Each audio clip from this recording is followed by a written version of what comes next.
Hey everyone, welcome back to our scenes.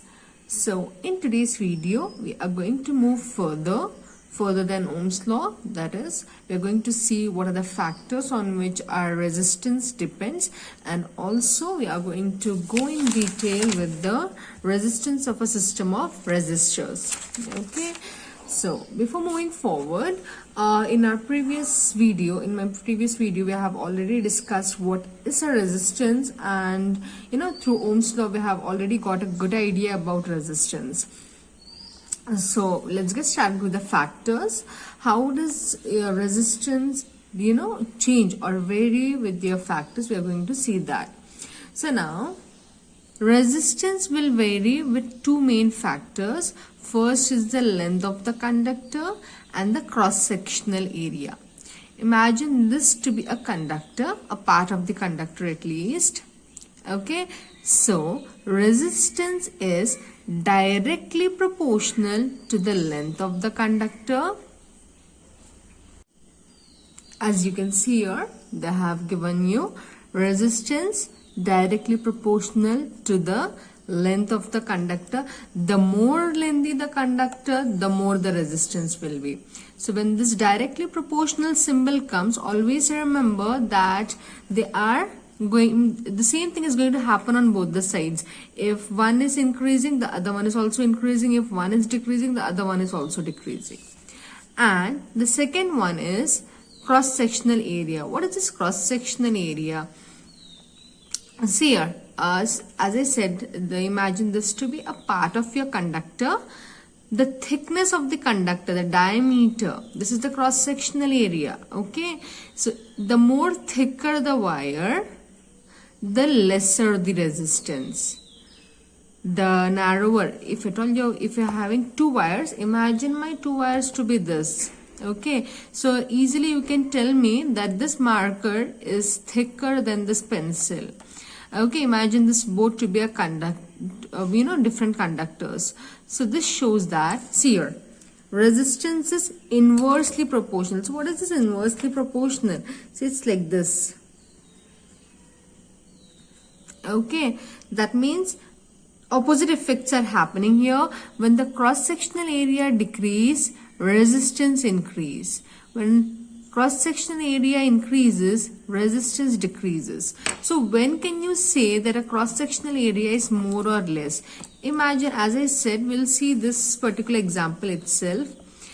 Thinner the pencil, lesser the cross-sectional area. The cross-sectional area of this pencil is less, whereas the area of this marker is more. Okay, cross-sectional area is nothing but the area of this circle. Okay, whatever thickness you are having, the area of this circle is nothing but your cross-sectional area. So we know that this is having less area and this is having more area. Less area, more resistance. More area, less resistance. So this is having less resistance and this is having more resistance.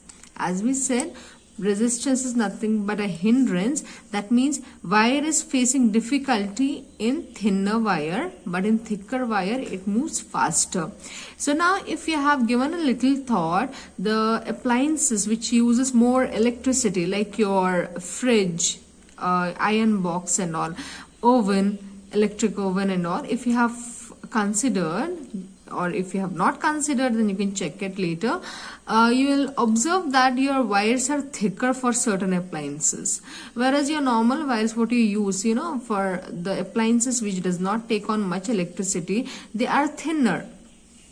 Okay, so the reason behind it is the appliances which use more electricity, they are given this privilege of thicker wire, so that there should not be any stoppage, or there should not be any lower voltage or less electricity passing through the appliance. It might destroy the appliance, or it might cause some issues with the appliance.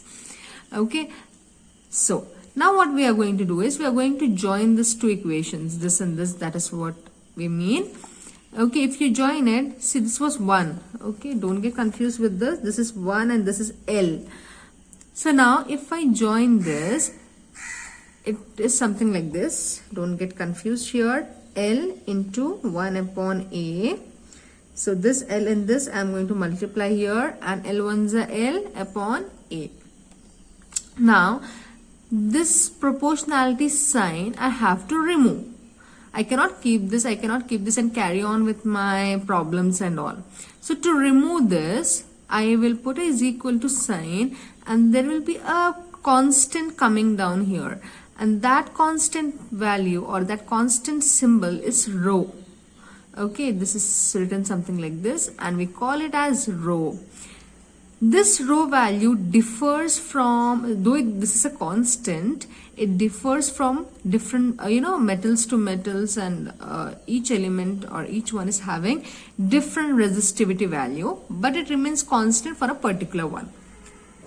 Like here we have got a table below 12.2. See here, they have given you the resistivity value.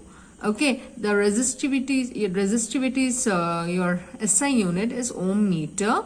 Okay, so that is what they have mentioned here. And now see here, for conductors, it's following conductors, each one is having its own fixed or constant resistivity value. Then comes the alloys values, then insulators values. Everything is fixed. Fixed in a sense, they are not going to change while solving problems for each particular material. You can use this resistivity values. Okay, well, now one more thing, the problems related to this particular topic for your finding resistivity or length or area of the conductor or resistance related to this, they are going to give you the resistivity value fixed. They will give you, they'll give the data, so you need not worry about it, or you need not worry about by hearting this table, because they'll be easily supplying it to you for your need. Okay, all you can remember is for conductors, you'll have this 10 to the power of minus 8, okay, to 10 to the power of minus 6. This is for alloys, 10 to the power of minus 6. For conductors, it ends with 10 to the power of minus 8. For insulators, it varies for glass, hard rubber and all. Okay, so this value is the last 10th power. If you remember, it might prove a little helpful. So as we are talking about resistivity, as I have already told you, the SI unit is ohm meter. See here, the materials like metals and alloys, they have low resistivity, whereas the insulators have high resistivity. They are insulators, they are not ready to let electricity pass through them, and hence they will account for higher resistance. Other than that, we need to remember that resistance and resistivity both will vary with temperature. Okay, so temperature difference will definitely affect your resistance as well as resistivity. So you need to keep this in mind, that resistance or resistivity both vary with temperature. It might be asked as an objective question or something. And so whatever values we were calculating below, it will all depending upon here the temperature at 20 degrees Celsius. So this temperature, at this particular temperature, the resistivity values for following are these. So this is might change with the temperature. As said, resistance and resistivity will vary with temperature. Next, let's talk about resistance of a system of resistors. When I say a system of resistors, that means I am having more than one resistor connected together in different forms. Okay, so we have got two types over here. One is in series and the other one is in parallel. And this both diagrams, which is what you need to practice for your exam purpose.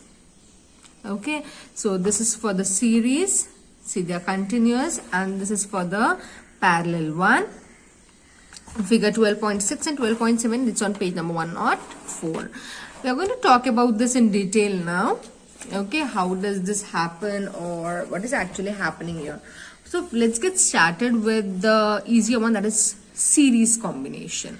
Okay, so resistors in series. When do you call it in series? When you can see the resistors running along the wire, when you see the zigzag pattern, disturbing the wire in between, that is here, this line. Okay, so that is when we call it as series connection or series combination. As you can see here, the rest all of the things are everything same. You have got batteries, that is, a combination of cells. You have got a switch. You can see the electricity is running here. You have got ammeter. Ammeter is always connected in series, whereas voltmeter in parallel combination. And voltmeter is connected across the combination of resistors. Okay, so when two or more resistors are connected end to end, it is called series combination. Okay, so now let's talk about how do you calculate the total resistance over here. Your problems arise from this particular topic as well as electrical resistivity. I'll just tag the other video where I have already done your problems, okay, from the preparatory papers and all. I'll tag it along in the inside the description box so that you can find the link there and you can go check out how you have to solve the problems. So as I said, for problem solving you need to derive the formula here. As I said, here we have got series resistors in series. Then how can we calculate the total resistance over here? So see here, resistors in series are denoted as RS. This small s depicts that this is a series combination.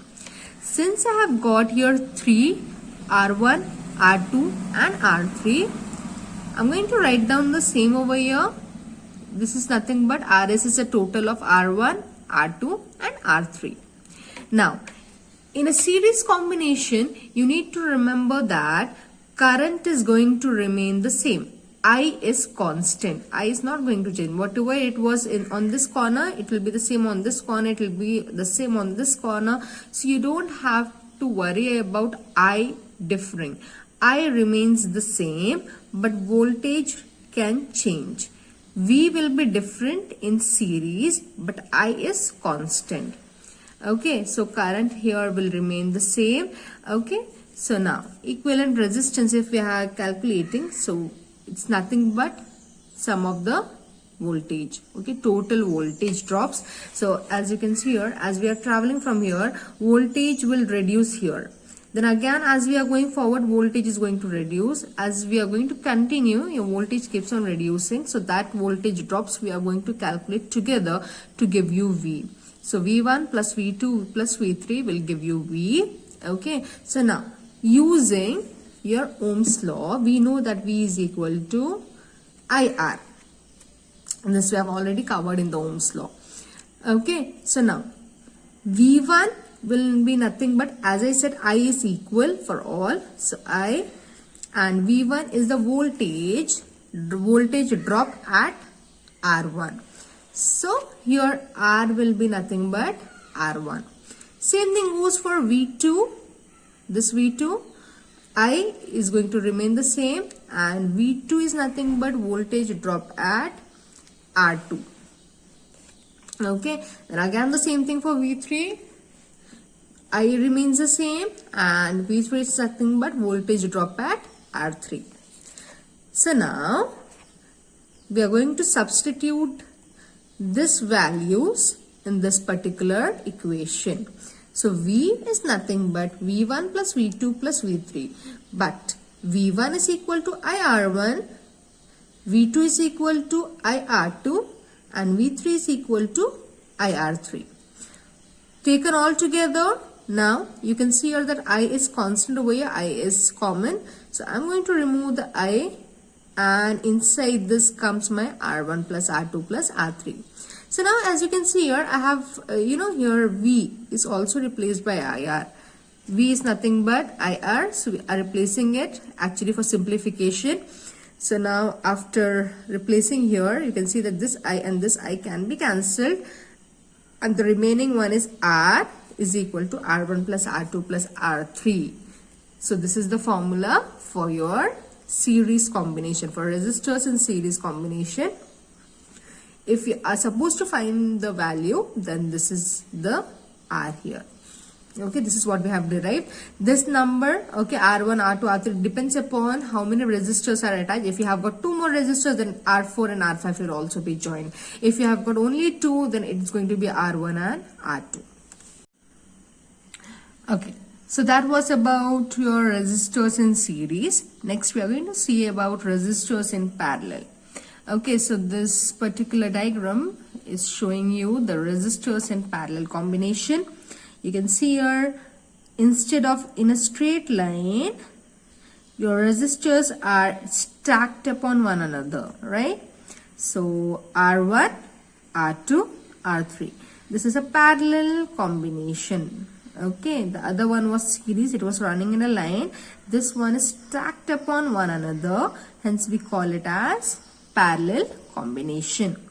Now, in the previous one, what I told you is I remains constant, whereas V varies depending upon the voltage drops on each resistance. In this case, it goes the opposite. I will keep on changing, whereas V is constant. V will not change in this particular case. V is V in all the cases, whereas I will be different. Along R1 it's going to be I1, along R2 it's going to be I2, along R3 it's going to be I3. That is how it's going to differ. So in parallel, I keeps on changing, whereas in series, V keeps on changing. Okay, so everything is rest, all the things are the same. V is connected parallelly along your resistors, and then comes your battery, your switch, ammeter, everything else is connected as usual. So now, how do you calculate this for deriving the formula? So again, we are going to use the Ohm's law, but before that, as I said here, in this case, your I keeps on changing, not V. So we have got 3 I's over here, I1, 2 and 3. So your current will be nothing but the total of this is, difference in the current. So total current is the sum of I1 plus I2 plus I3. Now, again with the help of Ohm's law, okay, so I know that IR is equal to V, right? So I is going to be V upon R. Just substitution of my Ohm's law. I'm just playing with my Ohm's law. So instead of IR, V is equal to IR, I'm going to replace this R to the other side, and that is going to come in the denominator, and it's going to be I is equal to VR. So that is what I'm going to substitute here, depending upon each one. So I is V upon R. I1 is going to be V upon R1. You can see here V is not changing. V does not have any number. V is constant. V upon R1 for I1. V upon R2 for I2. And lastly, V upon R3 for I3. Now, what I'm going to do is, I'm going to take the, common one. In this case, I'll just leave it as it is, V upon R. Here, I know that for all the 3 cases, V is common. So, V is equal to 1 upon R1, 1 upon R2 and 1 upon R3. Now, what I can do is, I can cancel this. My V and V gets cancelled, and what is left behind is, instead of V, it's going to be 1 now. 1 upon Rp is equal to this. 1 upon R1 plus 1 upon R2 plus 1 upon R3. You can see here a small p is given here. This p represents parallel. Okay, like in the previous one we have written RS, here it's going to be P. Okay, so this is the formula for calculating your total resistance when they are connected in parallel. When the resistors are connected in parallel, this is how you are going to find it. Now one more thing, see here RS value is very, very high. Your resistors in series will always be very high compared to the individual resistors, whereas in parallel combination, your resisting, total resistor value or total resistance, what you will be calculating, they'll be very, very, very low. So resistors in series will account for higher resistance, whereas resistors in parallel will account for low resistance. So if I have to write like this, okay, so this is what you need to remember. Now, compared to series, if we have to compare now, series and parallel combination have got a lot of benefits, depending for the domestic purpose. That is what I mean. So what are those advantages we are going to see?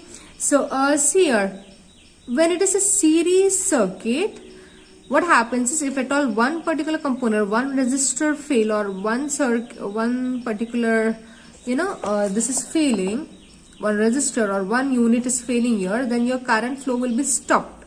The circuit is broken and it won't run further. Suppose, for example, circuit is broken down here.